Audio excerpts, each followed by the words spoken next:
Hi, Wayne here from Sears PartsDirect. Today we're going to help you figure out what's wrong when a radiant surface element or burner on your range won't heat. A failed element, wiring failure, or a broken surface element control switch could be the reason the element's not working. In this video, I'll guide you through the troubleshooting steps that can help you find out which part failed. These tips are for most ranges with a single ring radiant surface element. For a dual ring radiant surface element, watch our video, Dual Ring Radiant Surface Element Troubleshooting. You'll need a nut driver to remove the upper back panel. You also need a Phillips screwdriver and a sturdy prop such as a 2x4 piece of wood to prop open the cooktop. For electrical checks, you need a multimeter. First, we'll test the surface element control switch in the control panel. Unplug the range and pull it forward so you can get to the back. Remove the screws and pull off the top back panel. Find the control switch for the surface element that isn't working. Take a picture of the wires connected to the switch so you'll know how to reconnect them later. This switch has plastic wire harness connectors that you can only insert in the correct location, but not all do. Pull the wires off the surface element control.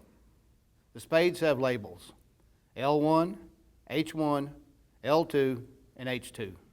Internal contacts in the surface element control switch let current flow from the L1 spade to the H1 spade and from the L2 to H2 spade when you turn the switch on.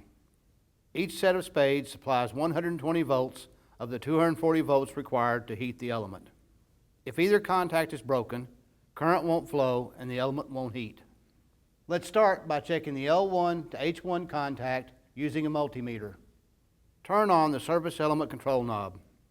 With your multimeter set to measure resistance, touch one meter lead to the L1 spade and the other meter lead to the H1 spade.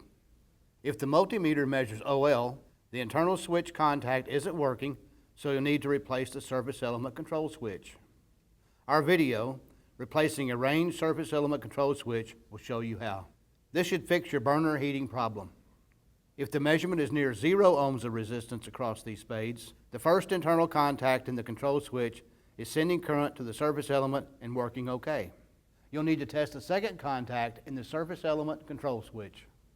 Touch one meter lead to the L2 spade and the other meter lead to the H2 spade. If the multimeter measures OL, replace the surface element control switch because the switch's internal contact isn't sending current to the element through the spades.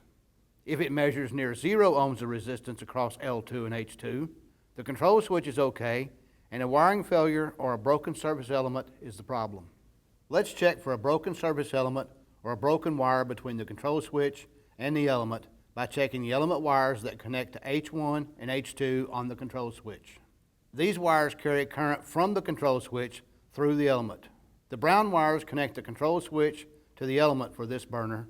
Measure the resistance through them by touching 1 meter lead to the end of one brown wire connector and one to the other. If you measure between 20 and 80 ohms of resistance through the brown wires, the element and the wires that connect it to the control switch are okay. That means you've eliminated all potential failures except a break in the supply wiring going to the surface element control switch. You'll learn how to test the control switch supply wiring later in this video. If you want to skip ahead to that section, look for the slide titled, How to Test the Control Switch Supply Wiring. Now, if you measured OL through the brown wires, then a broken element or a wiring failure is preventing the surface element from heating. Let's check the element next. To get to the surface element, open the oven door and remove the screws from the bottom of the front lip of the frame. Move the oven door out of the way. Carefully pull the cooktop forward to release the front lip from the support bracket.